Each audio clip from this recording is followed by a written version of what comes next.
We are standing by in Kentucky, where authorities are about to provide an update on the Laurel County search effort for suspect Joseph Couch. The 32-year-old is suspected of shooting at cars traveling along Interstate I-75 Saturday evening, leaving 5 people critically injured. Court TV affiliate WLEX has more on the story. He's out there. He's behind a tree or under a rock cliff or something. We just got to stumble upon him safely. For the last 24 hours, up to 50 people from multiple agencies have been searching the grounds of northern Laurel County, where 32-year-old Joseph Couch, a suspect in a shooting that happened at 5:30 Saturday evening on exit 49, may be hiding. According to authorities, Couch is from the Knox-Whitley counties area and has 4 years military background in the National Guard. We want to get this guy because he's shot at cars. He shows that he's capable, and that means he's capable again. What we know is 5 people were shot and sent to the hospital with critical injuries. According to the Laurel County Sheriff's Office, a woman was shot in the face and 12 vehicles ended up with bullet holes. Several items in connection to Couch were recovered, such as a silver SUV that was located off a U.S. Forest Service road, a cell phone with a battery removed, preventing authorities from pinging it, and an AR-15 that was bought in London on Saturday. We recovered a weapon, but who's to say that he doesn't have another weapon? It seems like he's planned numerous parts of this anyway, so who's to say that he doesn't have a weapon? We have to anticipate that. Authorities say that they will continue to search the forested area along Interstate 75 in Laurel County from dawn to dusk. They claim the area has thousands of acres of jungle-like terrain with very few businesses or residences. We're also going to have people down next to the service station. What if he tries to come down and buy him a pop or whatever? You know, we want to be there. But we're going to have the area contained as best that we can. A counter-sniper team remains overnight to protect the perimeter, in addition to 20 units patrolling several areas. Our people are very well trained, and as are the other teams that are up there. They're all highly trained, especially the special response teams, and numerous of them are up there, and they have special training above and beyond what the normal patrol officer has. All right, we want to take you now live into the presser about this Kentucky manhunt. I'm Scotty Pennington. I'm the Public Affairs Officer here at the London State Police Post. I want to thank you all for coming out today. This is a tragedy that has happened in the edge of Laurel County and Rockcastle County, and hopefully we can get some resolution to this quickly and in a timely manner. I know the citizens of our community in both Rockcastle and Laurel counties are stressed to the max, and law enforcement is working tirelessly to bring this to a calm and an ease for them. So I'm just going to give you some minor details of what's going on that we've been doing since late last night, and a little bit into trying to locate the subject. This is going on 48 hours. 48 hours. It happened around the 49-mile marker on I-75. The search for Joseph Couch of Woodbine remains. We would like to thank our partners with the FBI, the ATF, local law enforcement, Fish and Wildlife, the Forestry Service, and London City Police and the Laurel County Sheriff's Department. That is very mute to the people that are involved with this. We have Rockcastle County Sheriff's Office. We have other police department agencies that have came and volunteered their time and their expertise to help with this. Jackson County Sheriff's Office. So it's just not the Kentucky State Police. It's just not the Sheriff's Office, our federal partners. There are so many people, and it's you all. You as being the news people that is reaching out, and I apologize to you all. I can't answer every call, every email. That's why we've done this at one location at one time. Just the amount of calls and emails that I've got, there's no way I can answer. So I apologize to you all, but thank you all for getting out as much information as you can, and correct information. This manhunt has become a methodical effort, similar like a hide and seek. We're focused on protecting the residents and their homes and the businesses during this critical time. Our goal is to apply steady pressure and wearing Mr. Couch down. The longer he is in the woods, you know, last night it got pretty chilly, and today it's got kind of humid and hot. Hopefully he has no water and nothing to eat, and just time that we will wear him down and putting pressure on him with constant, steady our helicopters flying over, drones flying over, dogs, SRT in the woods looking, cars running up down the interstate, just things like that is putting pressure on him, and hopefully he'll eventually just walk out of the woods and give himself up. That's what we hope will happen in this scenario. We've utilized all kinds of technology in searching. Like I said, we use helicopters, we've used drones, special response teams, not just from the Kentucky State Police. We've had the Laurel County Sheriff's Department, their special response team. We've had the FBI, we've had the ATF, we've had numerous local and small agencies that's volunteered their special response people to come and also assist in this. And clearly, if we continue to work together, hopefully we'll come out with a good resolution in this. This is a constant communication effort. So people, ask, why ain't we just going in there? If you've followed my Facebook in the last hour or so, we have gave you a photograph of the area. It's not like going over to this business and looking for somebody in there. It's not like going to a football field and trying to find somebody behind the bleachers. We are in the Daniel Boone National Forest, and this is thousands and thousands of acres. And I stated last night, it's kind of like a jungle. Well, it is like a jungle. And we have cliff beds, we have sinkholes, we have caves, we have culverts that go under the interstate, we have creeks and rivers, and the dense brush.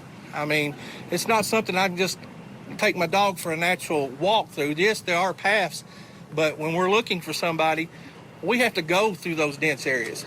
We have to go and make sure no rock is unturned to find not just him, but to find evidence. And when you do these things with all the people involved, you got to have communication. So there's not a direct line when you first get there, even maybe the first day that the FBI can talk to the state police can talk to the sheriff's department. We have to tie those networks together and go out and do grid searches. Find certain areas that you're going to go and not track in behind each other. And also, you got to know who's to your left and to your right and make sure they're safe. And you go very slowly, because not just you're looking for him, you're looking for evidence. You're looking at, and yesterday we was able to obtain some evidence that the Sheriff's Department is working on their investigation side of it, and I'll explain that. A lot of people's kind of confused, hey, what's the state police's role, what's the FBI's role? The Sheriff's Department. The Sheriff's Department is working the criminal investigation part of this. That means there was an active shooter on the interstate that harmed people, they shot people. They will be presenting this case to the Commonwealth Attorney here in Laurel County, and if for some reason the feds think there's a federal charge, or they believe it to be a federal charge, they can step in and help the Laurel County Sheriff's Department with that. The Kentucky State Police, along with the FBI, the Sheriff's Department, we are asked to step in to help with the apprehension and manhunt of Mr. Couch. That means we're boots on the ground right now. They initially got the complaint, and they have worked tirelessly out there, but they got to have a break. They got to be able to go investigate. They got to be able to go get search warrants. They got to be able to go home and see their family and get a night of rest so they think straightly. And that's why we utilize the Kentucky State Police. We have 16 posts, I said last night. We have resources, and we have a Kentucky State Commissioner that is amazing. He is going to get us the resources here in Laurel County to continue to look for Mr. Couch tirelessly. And sometimes these investigations, we hope that he's still in that area. We hope that we've got him contained. But we all know they don't always end that way. So we're going to continue. If our search gets broader, it gets wider, it leads to more miles, we're going to go every day and try to find him. We've got him entered in NCIC. That means if he's not in this area and he's walking down the road and some deputy in Madison County or Whitley County or even in Tennessee gets out with him and, sees some guy that's just wore down and fits the description, hopefully they'll use caution. We've sent all the intelligence out to them other agencies. So when they do see him, they can say, this guy fits the description. They can use caution. They can run him. And maybe that's how we find him. We hope he's still there, but he might not be. But we're going to take all the leads. We want the citizens to call in on everything. If you see something that looks strange in your area, where you live out. If you come home and your doors don't seem like that's how you left it, back out and call somebody. If you're at home, don't be alone. Always have your cell phone, have a phone accessible to you. Check on your neighbors. Check on your elderly neighbors. Make sure that you've heard from them. Be a good neighbor and just check on them. Call them, say, I was just checking on you. Make sure everything's okay. Because in the Rockcastle area where we do have residents, there's a lot of homemade, like where people live there that come in from areas to camp. So maybe they don't have phones in those little buildings or shack or campers. So if people of Rockcastle that know these people, reach out and talk to them. Just say, hey, just checking on you. Didn't want to get in your business. Just want to check on you. If you hear your dogs, barking late at night, call. Check your phones if you have that technology to see if somebody's on a deer camera or your cameras, your Ring cameras. Before you go home, just scroll through it. Make sure if you see something that kind of looks weird, somebody walk through your yard, it could be nothing, but it could be something. And it could give us a lead to just drive down there and like I said, he could turn himself in, or it could get worse, and hopefully it doesn't. But dealing with communication, like I said earlier, everybody on the ground is communicating, has got to be able to talk to the helicopters. Helicopters got to be able to see them and put eyes on them, because if helicopter sees them but he can't tell the person on the ground what he's looking for, it's kind of useless. And then we have to relay that stuff back to our command post, which relays it to post, and it kind of goes in every direction. We get people heading that way. So communication is big. It's big, and it's got to be the right communication, and that's why these things take so long. Our priority is the safety of everyone involved. We are committed to make sure that there is no harm to anybody in the community, and also to our first responders on the ground. Our job is to make sure every one of our people that's in a uniform goes home to their family. And that's our first priority. And if we have to go slow and like a snail, that's what we're going to do. Because we do not want anybody in our line of work or anybody in this community to be harmed. Like I said earlier, Mr. Couch is entered in NCIC. We encourage any tips to come. Please call us. Please call us. I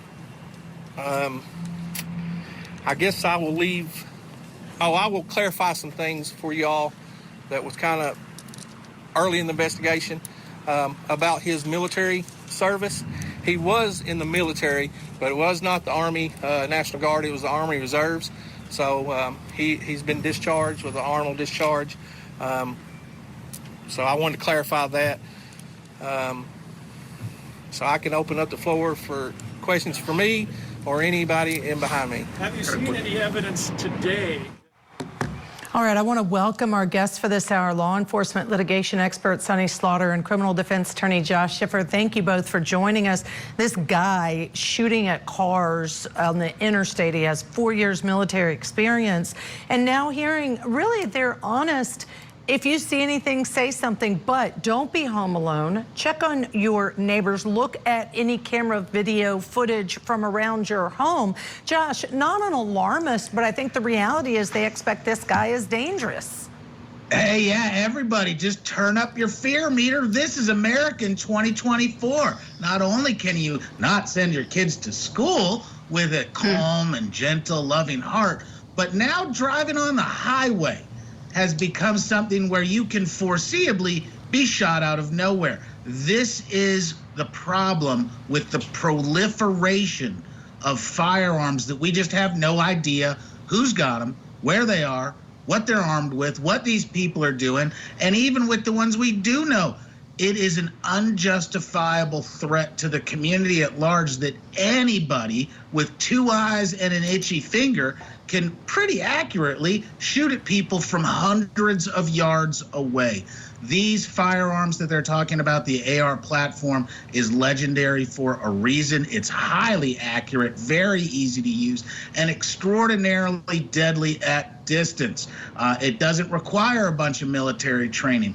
And I'm scared. I'm scared for what this looks like. I'm scared for copycats. And it's not just the community, Josh, it's everybody, Sonny, going through on that interstate. He's randomly shooting people who are traveling in their car innocently. Add to that, though, one thing I really appreciate about this law enforcement, he was transparent. They are using drones, cars, dogs, That's FBI, right. ATF, everybody. And I want to share with our viewers and you all, the Kentucky State Police on the Facebook page have posted there's a $5,000 reward being offered through Crime Stoppers, leading to the arrest and prosecution of this individual, Mr. Couch. Tell me your thoughts as you're listening to all of the things that they're doing to try to find and catch this man.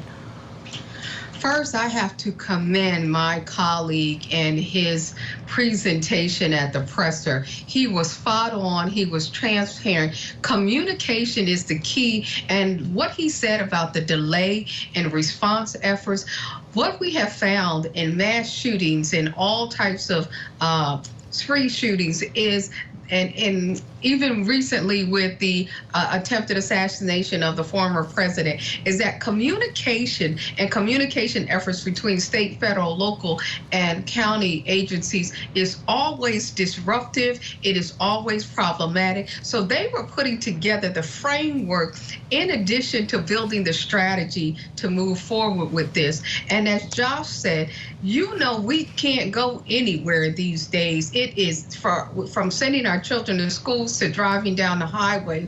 We have to really look at our very own homegrown domestic terrorists that are coming out of the woodworks and attacking all of us everywhere at every angle. And it is not to be alarmist. This is the reality that we are in, and we must be prepared. As the communication PIO stated, everyone must be vigilant. They must be aware. They must look at their cameras, talk to their neighbors, know what's going on. They're going in to deep, heavy terrain. And law enforcement, we always teach this: safety first. Law enforcement, safety first, because if they're harmed and they're not safe, then they can't do what they're supposed to do when it comes to protect and serve. And that is really critical. They need to, they're making use of all their advanced technology, from drones to helicopters to dogs, everything. So we've got to support them in their efforts. Absolutely. He pointed out thousands of acres in this national forest. They are stressed to the max, but pick up the phone and call if you see anything, hear anything, or know anything.